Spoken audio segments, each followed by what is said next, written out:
희귀철 TV의 시청자 여러분, 안녕하세요. 유하이. 오늘 다뤄볼 병은요, 그 소리 없는 뼈도둑이라고 하는 거죠. 몰래 와서 일단 발병하면은 엄청나게 큰 고통을 주는 바로 그거, 골다공증. 이게 소리 없는 뼈도둑 이거 누가 지었는데 참 잘 지은 것 같아요. 딱 정확해요.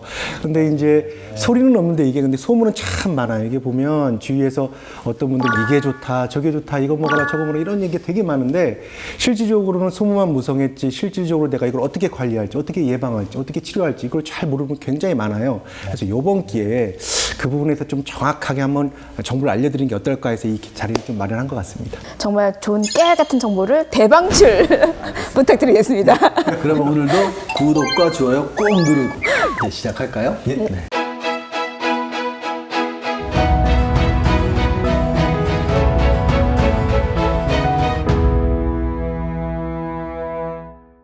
우리 골다공증이라고 하면요, 그러니까 우리가 흔히 말하기는 이제 뼈에 구멍이 송송송송 나는 이제 그런 병이라고 알려져 있잖아요.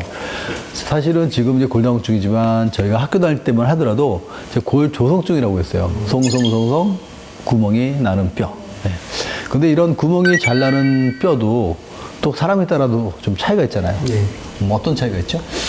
사람 이제 아까 말씀하신 대로 이게 소리 없는 뼈 도둑 이런 말을 참 많이 하게 되는데 그 말인즉슨 소리가 없다. 즉 증상이 뚜렷하게 처음에는 없다는 얘기예요. 어떻게 뭐 합병증이 나와서 뭐가 생기지 않는 이상은. 그렇기 때문에 그냥 간과하기가 쉽기 때문에 내가 이런 부분에 대해서는 골다공증일 가능성이 있겠다는 그런 부분을 좀 확실하게 아는 게 중요해서요. 오늘 이렇게 말씀드리는데 첫 번째로 취약하신 분들은 이제 우리가 예전에 폐경이라고 말을 했는데 이제 완경이라고 표현을 하죠. 완경이 된 지 1년 정도 지난 어떤 중년의 여성분들. 그리고 두 번째는 어머니께서 골다공증을 앓고 계셨던 어떤 가족력이 있는 분들. 네. 그리고 세 번째는 최근 들어서 좀 체중이 빠지고 내가 좀 팔다리가 가늘어진 것 같아 라고 하는 그런 분들이나 원래 선천적으로 좀 마르신 분들, 그런 분들이 좀 취약하고요.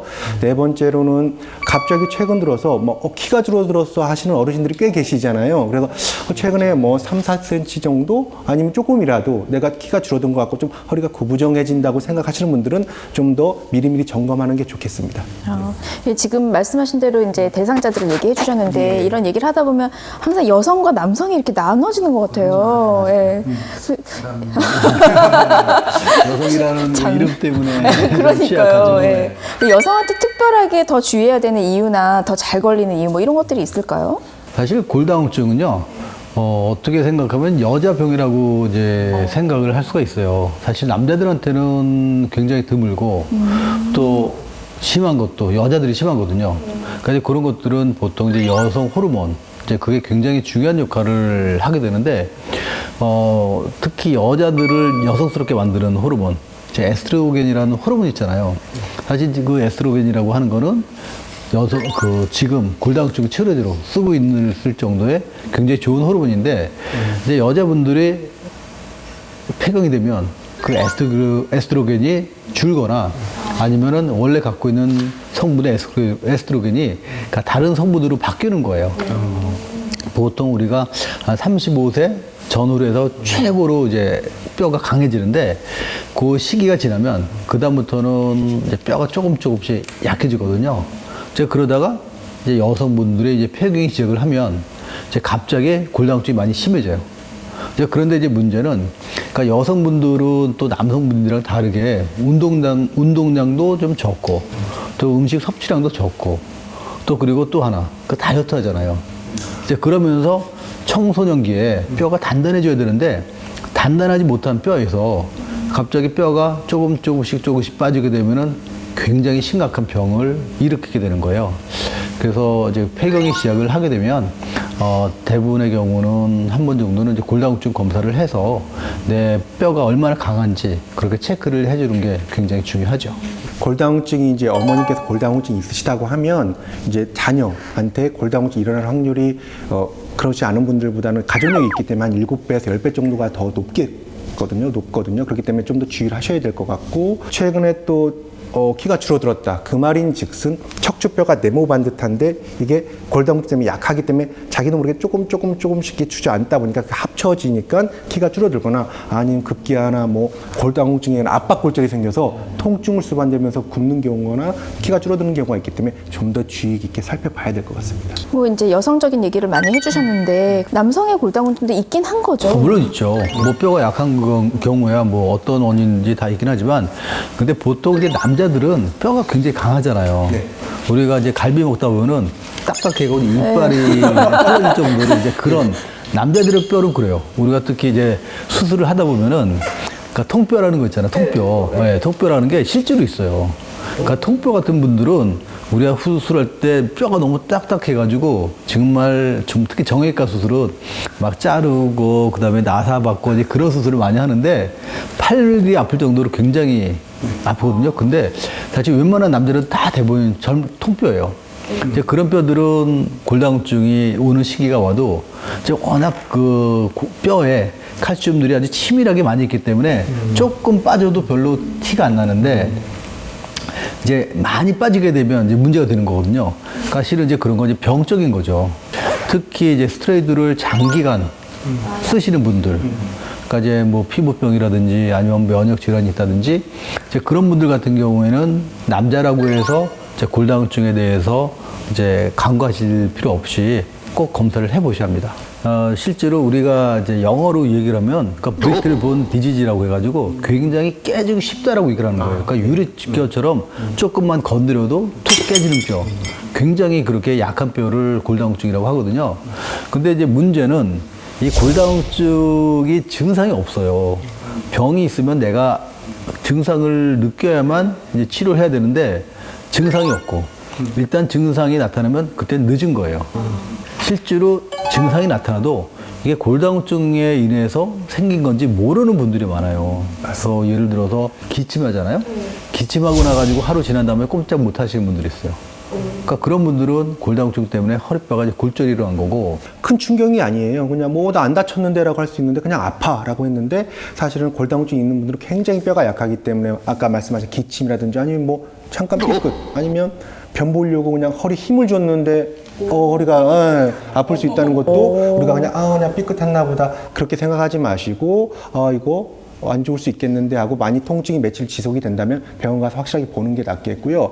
그리고 무엇보다 중요한 게 안 넘어지게 조심하셔야 돼요. 넘어지게 되면 척추뼈뿐만 아니라 우리가 흔히 많이 들어보죠. 고관절 골절. 그거 굉장히 무섭거든요. 고관절 골절이라든지 이제 손 짚다가 손목 골절이 많이 일어나기 때문에 그런 부분에 대해서 항상 주의 깊게 안 넘어지게 조심하시는 것도 굉장히 중요한 것 같아요. 예. 어쨌든 약해서 부러지는 게 골다공증이라고 얘기하셨는데 그 저희가 뼈가 다 균일하진 않잖아요. 어떤 데는 좀 얇기도 하고 어떤 데는 두껍기도 하고. 근데 그런 특정하게 좀 잘 부러지는 부위가 있을까요? 골다공증 때문에? 좋은 질문인데요. 그게 전체적으로 이제 뼈의 골 조직이 약해지는 건 맞는데 이게 조금 더 깊이 들어가면 우리 골 조직이 해면골이라고 있어요. 해면골이라는 건 뭐냐면 이렇게 좀 원래 골 자체가 그물처럼 돼 있는 해면골이 있는데 그 포션, 그러니까 비율이 많은 부위가 조금 취약하다고 볼 수 있는데 그게 바로 척추. 그리고 우리 말하는 엉덩이뼈, 고관절, 그리고 손목입니다. 그렇기 때문에 앞서 말씀드린 대로 넘어졌다고 했을 때 가장 취약하게 골절을 일으킬 수 있는 부위가 척추뼈와 고관절, 그리고 손목뼈이기 때문에 항상 그쪽에 대해서 좀 주의를 요하는 부분도 있는 것 같습니다. 우리가 골다공증을 만만히 볼 게 아니라 사실 뼈가 부러졌다고 생각하면 뭐 어떻게 생각하면은 그냥 시간 지나면 붓는다라고 생각을 하잖아요. 그런데 이제 그게 잘못된 거예요. 뭐 젊은 사람들은 뭐 3개월, 4개월 누워 있어도 뼈가 붓지만 연세 드신 분들 같은 경우는 한 일주일만 누워 있잖아요. 그럼 여러 가지 병이 생겨요. 뭐 폐렴, 욕창, 방광염 이런 것들이 폐혈증이 되면 그냥 폐렴이 돼가지고 돌아가시는 거거든요. 그래서 옛날 같은 경우에는 목욕탕에서 나이 드신 분들 잘못하면은 넘어지고 이제 그러면 영영 돌아오지 못하고 돌아가신 분들이 많아요. 이 합병증이 얼마나 높은가 하면 그 고관절 골절 있잖아요. 고관절 골절 같은 경우는 무려 사망률이 16%나 된다고 해요. 척추 같은 경우는 한 7%, 8% 정도 되거든요. 그러니까 그렇기 때문에 일단 골다공증은 뼈가 골절이 되지 않도록 하는 게 중요하고 또 그 이전에 예방이 이제 중요한데 그 예방은 사실 다른 건 별로 없어요. 많이 먹고 자꾸 운동해서 근력을 강화시키는 게 굉장히 중요하거든요. 언제 이런 걸 체크를 해봐야 될까요? 증상이 없이 그냥 냅두면 문제가 생길 수 있다는 거잖아요. 그래서 아까 제가 뭐 미리 좀 취약하신 분들, 아까 뭐 미리 설명을 드렸던 그런 분들이나 또는 이렇게 연세가 70세 이상 넘으셨다고 한다면 미리 좀 점검하는 게 좋겠습니다. 왜냐하면 증상이 없기 때문에 미리미리 점검하고 예방하는 게 더 무엇보다 중요할 거고요. 여러 가지 방법들이 있어요. 우리가 진단하는 방법들이 뭐 덱스라고 해서 이런 검사, 뭐 QCT, 뭐 초음파 같은 게 있는데 가장 대표적인 덱사 검사에 대해서 간단히 말씀드리면 그 검사를 통해서 우리가 수치를 보게 됩니다. 그거를 T 점수, T 스코어라고 하는데 그게 마이너스 1.5에서 마이너스 2.5까지는 그러니까 그 골 감소증. 그러니까는 골다공증까지는 아니고 그냥 전 단계이기 때문에 좀 주의를 요하고 뭐 칼슘이나 비타민 D 같은 섭취를 통해서 좀 해주십사 권고 사항이 되는 거고 그게 만약에 마이너스 2.5 이하로 떨어지면 그건 골다공증으로 확진이 되는 거기 때문에 그때부터는 조금 더 치료를 하고 좀 적극적으로 치료가 필요한 상황이 되겠습니다. 네. 정기적으로 해야 될까요? 1년에 한 번 뭐 이렇게 정기적으로 하는 게 필요한 거예요? 아, 예, 그럼요. 그래서 국가에서도 한 1년에 한 번 정도는 정기적으로 검사를 권고하고요.